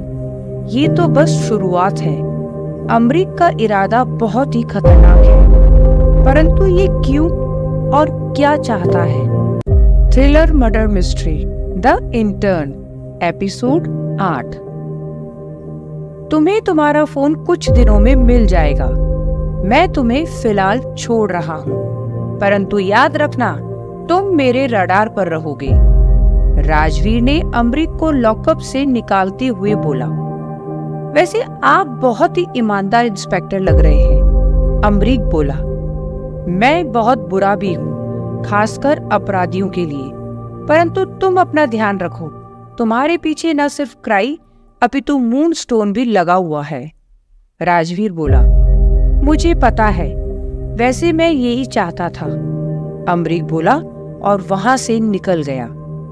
राजवीर को कुछ समझ नहीं आ रहा था कि ये अमरीक क्या आदमी है। राजवीर को पता था कि यदि उसे इस केस को सुलझाना है तो इस शातिर इंटर्न को अपने रडार से बाहर नहीं जाने देना चाहिए। अब उसे अमरीक के फोन की फॉरेंसिक रिपोर्ट और कॉल डिटेल्स का बेसब्री से इंतजार था। अमरीक पुलिस स्टेशन से अपने घर जाने के लिए पैदल ही निकल गया। उसके पास पैसे नहीं थे क्योंकि उसका पर्स राजवीर के पास ही था और अमरीक उसे लेना भूल गया था, या फिर जानबूझकर अमरीक उस पर्स को राजवीर के ही पास रखना चाहता था। ये वक्त ही बताएगा। अमरीक दोपहर की कड़क गर्मी में इंदिरापुरी पुलिस स्टेशन से अपने घर की ओर पैदल जा रहा था। वो तकरीबन 5 किलोमीटर का रास्ता था। अमरीक ने आधा रास्ता तय कर लिया था जब एक काली मर्सिडीज उसके सामने आकर रुकी और उस कार का दरवाजा खुला और किसी ने अमरीक को कार के अंदर खींच लिया था। कौन हो तुम? कार में बैठे उस 35 वर्षीय आदमी ने खूंखार स्वर में पूछा। मैं अमरीक, क्राइम में इंटर्न हूँ, अमरीक बोला। परंतु तुम कौन हो और मेरे से क्या चाहते हो? मैं सिर्फ सच जानना चाहता हूँ, तुम्हारी कोई कहानी नहीं, अभिषेक गुर्राया। मैं तो सच ही बोल रहा हूँ, मेरे साथ चलो, क्राई के ऑफिस में तुम्हें सच्चाई मालूम पड़ जाएगी, अमरीक बोला। अभिषेक का चेहरा गुस्से में तमतमा रहा था। अमरीक के चेहरे पर कोई भी भाव नहीं था और अभिषेक का गुस्सा बढ़ता जा रहा था। अमरीक के चेहरे पर एक अलग सा सुकून था जो अभिषेक को और भी ज्यादा परेशान कर रहा था। अभिषेक के मन में एक अजीब सा ही डर था। हालांकि अमरीक उसकी कैद में था, परंतु अभिषेक को ऐसा लग रहा था जैसे अमरीक जानबूझकर उसके कब्जे में आया था। अमरीक इसलिए धीरे धीरे चलते हुए जा रहा था। उसे पता था कि कोई ना कोई उसे ढूंढता हुआ जरूर आएगा। तुम कौन हो, सच सच बताओ, अभिषेक ने खूंखार स्वर में पूछा। सारी बातें गाड़ी में ही करोगे या मेरी खातिरदारी करने का कोई विशेष प्रबंध भी किया हुआ है? अमरीक सहज स्वर में बोला। अभिषेक को अमरीक का ये बिंदास अंदाज बहुत ही खटक रहा था। अभिषेक ने अपनी पिस्तौल निकाली और उसके बट से बहुत ही जोर से अमरीक के चेहरे पर वार किया। अमरीक का होठ कट गया और उसमें से हल्का सा खून आने लगा। तुम्हें पता नहीं है कि तुम किससे उलझ रहे हो, अभिषेक बोला। यदि मुझे नहीं पता होता तो अमरीक फिर कुछ बोलने लगा और इससे पहले वो अपना वाक्य पूरा करता, अभिषेक ने उसे फिर पिस्तौल की बट से जोर से मारा। ये ऐसे नहीं मानेगा, इसने ठीक ही कहा है, इसकी खातिरदारी करनी ही पड़ेगी, अभिषेक चीखा और अपने ड्राइवर को इशारा किया और उसने गाड़ी चला दी। अमरीक को पता था कि मूनस्टोन फार्मा और क्राइम में से कोई ना कोई उसे जल्द ही ढूंढ लेगा। उन्होंने उसे राजवीर की कैद से इसलिए ही तो छुड़वाया था। अभिषेक भी सोच में पड़ गया था कि ये अमरीक किस बला का नाम है। अभिषेक ने आज तक इतना ढीठ और दुस्साहसी आदमी नहीं देखा था। कौन है ये अमरीक और आखिर चाहता क्या है? कहीं ये वास्को का आदमी तो नहीं है, या फिर इसमें वास्को की कोई नई चाल है? अभिषेक को कुछ समझ नहीं आ रहा था। वो इस कश्मकश में था कि अमरीक को कहाँ लेकर जाए। वो उसे अपने घर ही लेकर चला गया। अमरीक भी बिना किसी विरोध के चुपचाप अभिषेक के साथ गाड़ी में से उतरा और लिफ्ट से होते हुए अभिषेक की उस आलीशान कॉलोनी में 15वें माले के 4 BHK फ्लैट में चला गया। अमरीक अभिषेक की उस सब कॉम्पैक्ट पिस्तौल से डर रहा था, या वो शायद जानबूझकर अभिषेक के इशारों पर चल रहा था। ये कह पाना मुश्किल था। अमरीक बहुत ही खतरनाक आदमी था, जिसका अंदाजा अभिषेक को नहीं था। अभिषेक ने अमरीक को एक कमरे में बंद किया और सीधे प्रथमेश को फोन कर दिया। मैंने इस अमरीक को अपने घर में बंद किया है, अभिषेक बोला। तुम्हारे घर में? परंतु तुम्हारी बीवी और बेटा? प्रथमेश ने पूछा। वो अभी अपने मायके गई हुई है, मैं अकेला हूँ, अभिषेक ने जवाब दिया। परंतु तुम्हें इसे अपने घर लाने की क्या जरूरत थी? प्रथमेश ने गुस्से से पूछा। ये कुछ गड़बड़ आदमी है और बहुत ही शातिर है, आप मिलोगे तो समझ जाओगे, अभिषेक बोला। परंतु इसे घर लाने के बदले गाड़ी में ही पूछताछ करते और इसे कहीं फेंकाते, प्रथमेश बोला। मैंने कोशिश की थी, परंतु जैसा कि मैंने आपको पहले बताया था, ये बहुत ही शातिर है। ये काला मास्कधारी और ओरिएंट ओबेलिस्क का राज जानता है, अभिषेक बोला। इसने पुलिस को कुछ बताया? प्रथमेश ने पूछा। कहना मुश्किल है, परंतु जितनी जल्दी हमने इसे छुड़ा लिया है, मुझे नहीं लगता कि इसे पुलिस को कुछ भी बताने का मौका मिला होगा। वैसे भी ये बहुत टेढ़ा आदमी है, पुलिस इससे इतनी जल्दी कुछ उगलवा नहीं पाई होगी, अभिषेक बोला। समझा, परंतु यदि ये इतना खतरनाक आदमी है तो इसे मेरे फार्म हाउस पर शिफ्ट कर दो, इसकी खातिरदारी वहीं करनी पड़ेगी, प्रथमेश बोला। ठीक है, वैसे यदि ये वास्को की कोई चाल है तो इसे मैं यहाँ रख भी नहीं सकता, अभिषेक बोला। हाँ, और यदि ये ओरिएंट ओबेलिस्क के बारे में जानता है तो हमें उससे वो राज निकलवाना पड़ेगा, क्योंकि उस राज को हमारे लिए जानना बहुत ही जरूरी है, प्रथमेश बोला। अभिषेक ने अपनी पिस्तौल निकाली और उस कमरे का दरवाजा खोला जिसमें उसने अमरीक को बंद कर रखा था। परंतु इससे पहले कि वो कुछ समझ पाता, अभिषेक के सर पर मेटल के फ्लावर वास का प्रहार हुआ और अभिषेक दर्द से करहा उठा। अभिषेक को समझ ही नहीं आया कि आखिर ये हुआ क्या। अभिषेक पर किसने प्रहार किया, वो देख नहीं पाया, और इससे पहले कि वो कुछ समझता, उस पर एक और प्रहार हुआ और वो जमीन पर गिर गया। अभिषेक को लगा था कि वो अमरीक को पकड़कर लाया था, परंतु उसे नहीं पता था कि वो जिसे एक साधारण सा आदमी समझ रहा था, वो असल में था कौन। कुछ ही पलों में पूरा गेम पलट गया था। अभिषेक ने अमरीक को पकड़ा था और अपने घर लेकर आ गया था। उसका ड्राइवर अभी भी नीचे गाड़ी में उसका इंतजार कर रहा था, परंतु उसके ड्राइवर को नहीं पता था कि उसका इंतजार अब कभी खत्म नहीं होने वाला था। अभिषेक ने अमरीक को बहुत हल्के में लिया था और यही उसने अपनी जिंदगी की सबसे बड़ी गलती कर दी थी और उसे इसकी बहुत बड़ी कीमत चुकानी पड़ेगी। Thriller murder mystery the intern, episode 9। Rajveer को यकीन ही नहीं हो रहा था कि ये क्या हो गया। एक और खून, वो भी कुछ 2 दिनों के अंदर ही। मूनस्टोन फार्मा का प्रेसिडेंट अभिषेक कुमार अपने ही घर में मृत पाया गया। आखिर ये सब हो क्या रहा था? राजवीर फौरन अभिषेक कुमार के घर पहुंच गया। उसने अभिषेक की मृत लाश उसके बेडरूम में देखी। ऐसा प्रतीत हो रहा था कि अभिषेक की गोली मारकर हत्या कर दी गई थी।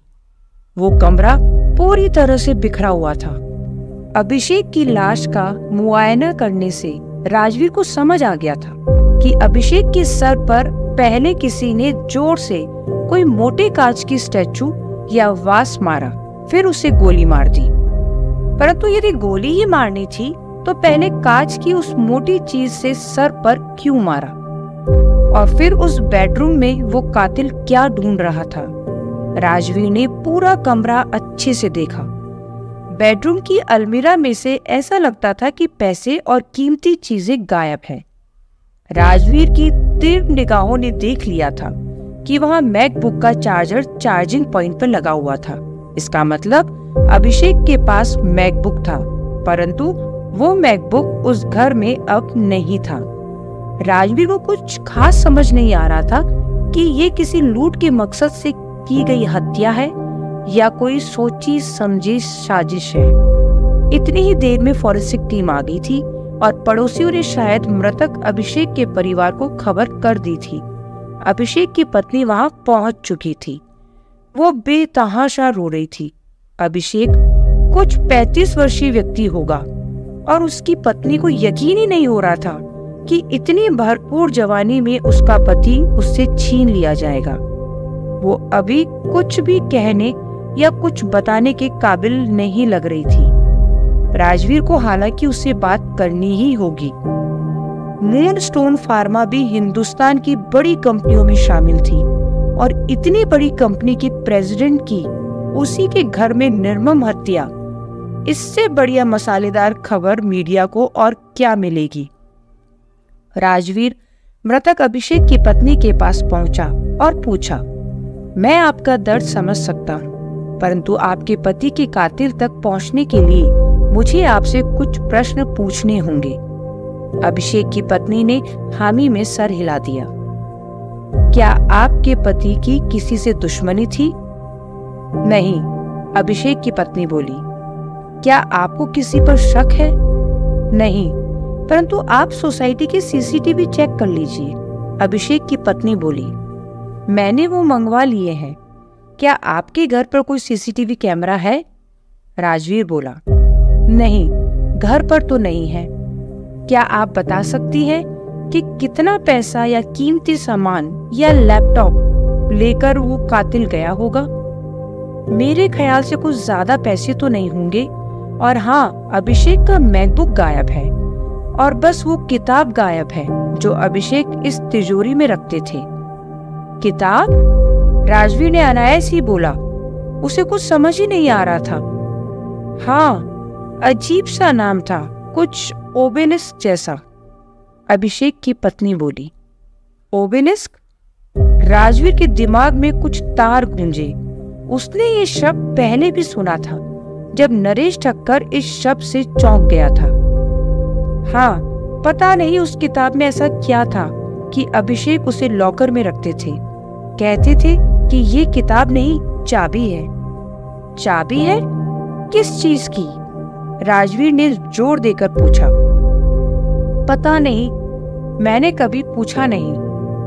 आपको और कुछ ऐसा लगा जो संदेहास्पद था? राजवीर बोला। नहीं, हम घर पर ज्यादा पैसे नहीं रखते थे। आप आज कहां से आ रही हैं और क्यों आप अभिषेक के साथ नहीं थी? राजवीर ने पूछा।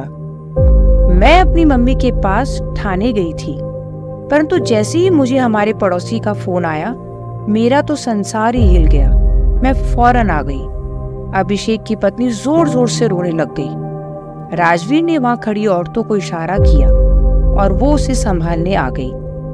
राजवीर को कुछ समझ नहीं आ रहा था, परंतु ये ओबेलिस्क नामक किताब कुछ बहुत बड़ा राज अपने अंदर समेटी हुई थी।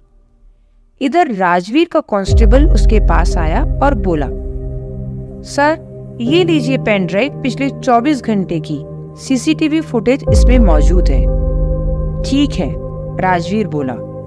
वो पेन ड्राइव लेकर अपनी जीप में आ गया। उसकी जीप में उसका लैपटॉप था और उसने वो पेन ड्राइव अपने लैपटॉप पर लगा ली। धीरे धीरे उसने फॉरवर्ड करके पूरी फुटेज देखी और उसकी आंखें फटी की फटी रह गई। उसने देखा कि अमरीक आगे आगे चल रहा था और मृतक अभिषेक उसके साथ साथ चिपका हुआ चल रहा था। राजवीर की निगाहें बहुत ही पैनी थी। उसने देख लिया कि अभिषेक ने पिस्तौल अमरीक के पीठ पर चिपका रखी थी और अमरीक को लेकर वो अपने कमरे में आ गया था। अमरीक का और अभिषेक का क्या संबंध है? राजवीर को समझ आ गया था कि मूनस्टोन फार्मा कोई तो राज छिपा रहा था, इसलिए उन्होंने अमरीक को आजाद कराने का दबाव बनाया और फिर अभिषेक उसे गन पॉइंट पर लेकर अपने घर आ गया। राजवीर ने आगे देखा कि खाली अभिषेक और अमरीक ही उसके घर में घुसे थे। अभिषेक का ड्राइवर उन्हें रूम में छोड़ने के बाद चला गया। राजवीर ने आगे देखा कि तकरीबन आधे घंटे बाद अमरीक वहां से बाहर निकला और बेतहाशा तेजी से सीढ़ियों के रास्ते भाग गया। क्या अमरीक ने अभिषेक को मार डाला था? अमरीक ने 2 दिनों में ये दूसरा कत्ल किया था। राजवीर फौरन अभिषेक की पत्नी से मिलने उस 15वें माले पर गया।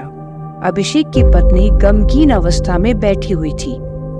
मैडम, एक बात बताइए, क्या अभिषेक के पास कोई पिस्तौल थी? मुझे नहीं पता, अभिषेक की पत्नी ने ना में सर हिलाया। आपके ड्राइवर का नाम क्या है? कौन ड्राइवर? अभिषेक तो खुद ड्राइव करते थे, अभिषेक की पत्नी बोली। राजवीर का माथा ठनक गया। फिर वो ड्राइवर की ड्रेस में कौन था जिसे उसने सीसीटीवी में देखा था? राजवीर ने अपना लैपटॉप खोला और सीसीटीवी फुटेज अभिषेक की पत्नी को दिखाया।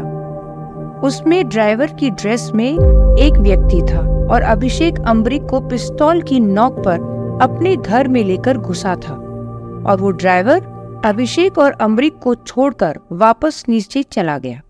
आधे घंटे के बाद खाली अमरीक अभिषेक के घर से बाहर निकला था। उसके पास एक छोटा सा बैग था। ये बैग तो हमारे बेटे का स्कूल बैग है, अभिषेक की पत्नी बोली। इसमें लगता है अमरीक लैपटॉप, पैसा और वो किताब लेकर भागा होगा, राजवीर बोला। परंतु ये ड्राइवर कौन है मुझे नहीं पता और ना ही इस बंदूक का मुझे पता है, अभिषेक की पत्नी बोली। ये गुत्थी सुलझने की बजाय और उलझती जा रही थी। अभिषेक अमरीक को गन पॉइंट पर क्यों अपने घर में लेकर आया? अभिषेक का अमरीक से क्या कनेक्शन? फिर अमरीक ने अभिषेक को मार डाला और वहां से भाग गया। वो ड्राइवर कौन था और वो कहाँ गया? परंतु सबसे मुख्य था अमरीक। वो जहां भी रहता है वहां मर्डर हो जाता है। राजवीर ने फौरन उस साइबर सेल के जूनियर अफसर को फोन लगाया। तुम्हें उस फोन की जन्म कुंडली निकालने के लिए कहा था। सर, मैंने सब कुछ निकाल लिया है, परंतु कुछ भी खास नहीं है, जूनियर अफसर बोला। इसका एक ही मतलब है, ये अमरीक बहुत ही शातिर है, राजवीर बोला। हाँ सर, बस एक बात अजीब है इसमें। एक फोन नंबर से बार बार बात की है और वो नंबर दिल्ली में किसी महिला के नाम पर रजिस्टर है, जूनियर अफसर बोला। कौन सी महिला? राजवीर अनायास बोला। कोई मिसेस श्रद्धा सैनी है, जूनियर अफसर बोला। कितनी बार बात की है अमरीक ने उससे? राजवीर ने पूछा।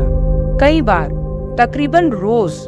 कई व्हाट्सएप मैसेज भी किए हैं। ऐसा लगता है वो उन्हें बहुत पसंद करता है, जूनियर अफसर बोला। ठीक है, तुम मुझे इस मिसेस श्रद्धा सैनी की डिटेल्स भेज दो, राजवीर बोला। राजवीर को समझ आ गया था कि अमरीक कोई बहुत ही शातिर खिलाड़ी है। उसने जानबूझकर दोनों बड़ी फार्मा कंपनी को अपने पीछे लगा लिया है और वो कत्ल पर कत्ल कर रहा था। राजवीर को अब जल्द ही उस अमरीक को पकड़ना पड़ेगा। उसे अब दुख हो रहा था कि क्यों उसने अमरीक को इतनी आसानी से छोड़ दिया। राजवीर के मन में आया कि वो अपने एसीपी को फोन करे और उसे बोले कि अभिषेक कुमार की हत्या की जिम्मेदार वो भी हैं। फिर राजवीर ने सोचा कि अमरीक को अभिषेक स्वयं अपने घर पर लेकर गया था, परंतु ऐसा क्यों? राजवीर को एक बार मूनस्टोन फार्मा जाकर भी पता लगाना होगा। राजवीर का ध्यान अब तक इस बात पर नहीं गया था, परंतु अभी उसे समझ आया कि अभिषेक कुमार का मोबाइल फोन भी गायब था। अमरीक अभिषेक का लैपटॉप ही नहीं, उसका मोबाइल भी लेकर चला गया था। ये कहानी उलझ रही थी और अमरीक बहुत ही शातिर और खूंखार व्यक्ति था। वो इंटर्न एक ट्रेन कातिल था। Thriller murder mystery the intern, episode 10। Vasco ने ब्लैक डैनियल्स का एक बड़ा पैक बनाया और धीरे से अपने सोफे पर जाकर बैठ गया। वो धीरे धीरे उस शानदार विस्की का आनंद उठा रहा था।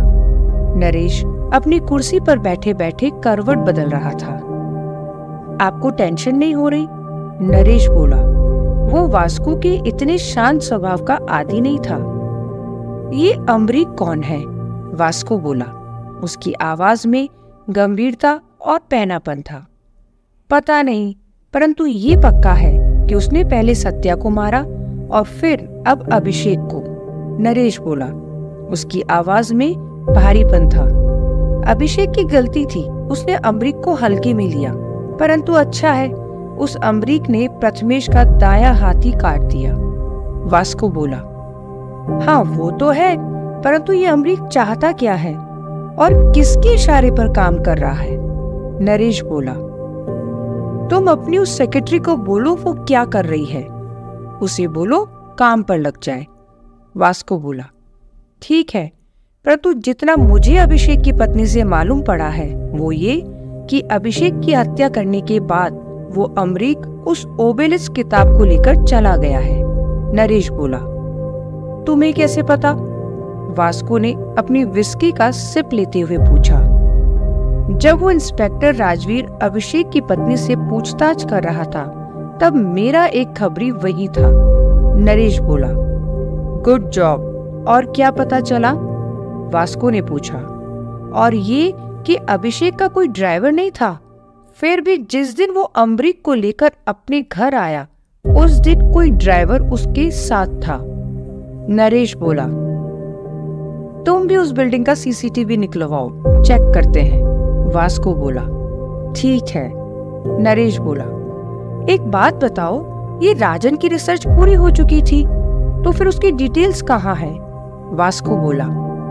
डिटेल्स तो है मेरे पास, परंतु वो रिसर्च तब तक अधूरी है जब तक हमें ओरिएंट ओबेलिस्क नहीं मिल जाती और हम उसमें से रिलेवेंट कोड नहीं निकाल लेते।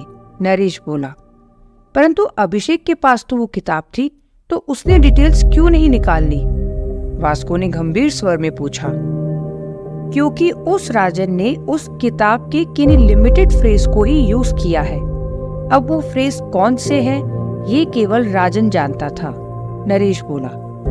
परंतु राजन को तो मार डाला गया है। वास्को बोला।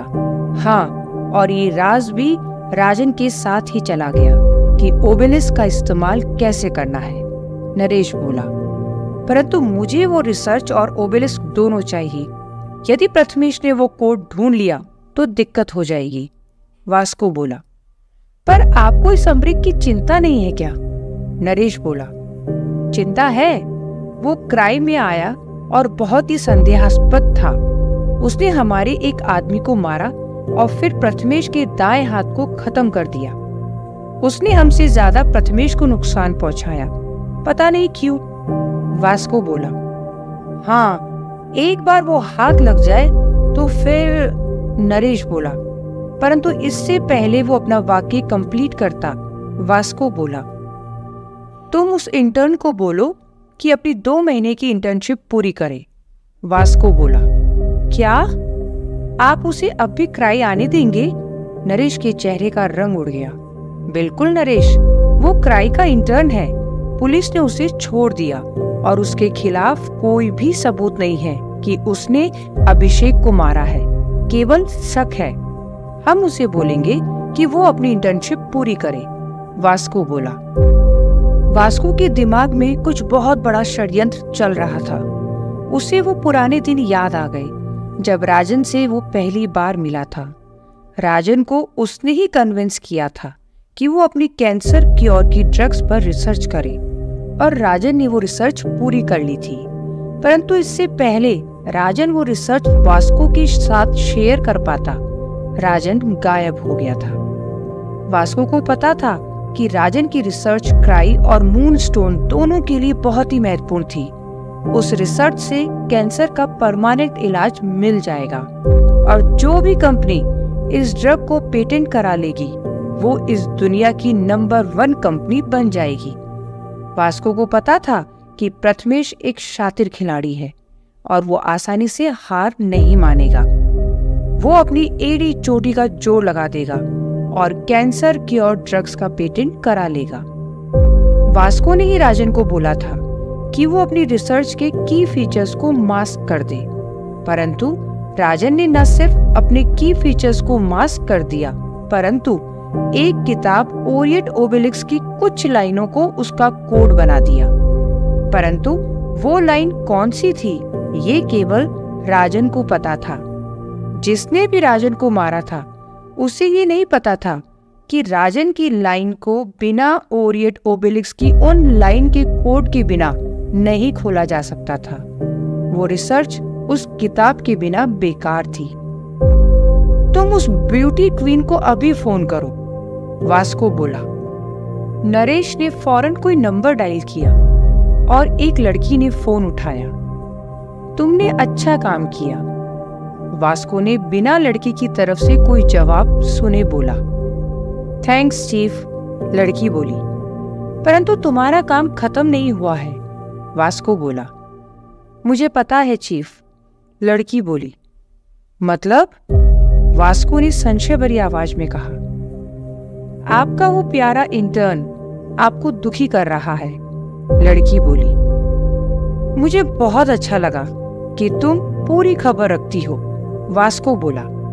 चीफ, आपको कच्चे लोग पसंद नहीं हैं, इसलिए मुझे अपना काम बहुत सीक्रेटली करना पड़ता है, लड़की मधुर आवाज में बोली।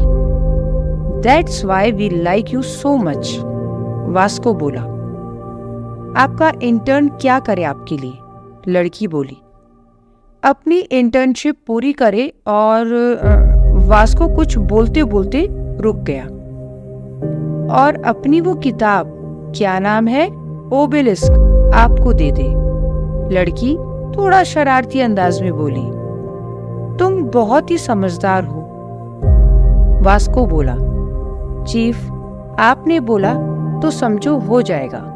इंटर्न कल नरेश को वो किताब दे देगा, लड़की बोली और उसने फोन काट दिया। नरेश को कुछ समझ नहीं आ रहा था। वास्को, ये लड़की अपने आप को क्या समझती है, नरेश बोला। वो जो बोल रही है वो कर देगी, तुम अपनी पेटी कस लो। उस इंटर्न से काम कराओ और ऐसा दिखाओ कि तुम उसके साथ हो, वास्को बोला। नरेश को कुछ समझ नहीं आ रहा था कि कैसे वो लड़की उस इंटर्न को ढूंढकर उसे क्राई आने के लिए राजी कर लेगी। वो इंटर्न क्यों 2 महीने क्राई में काम करेगा? नरेश को अब लगने लगा था कि वास्को की पहेलियां कोई नहीं सुलझा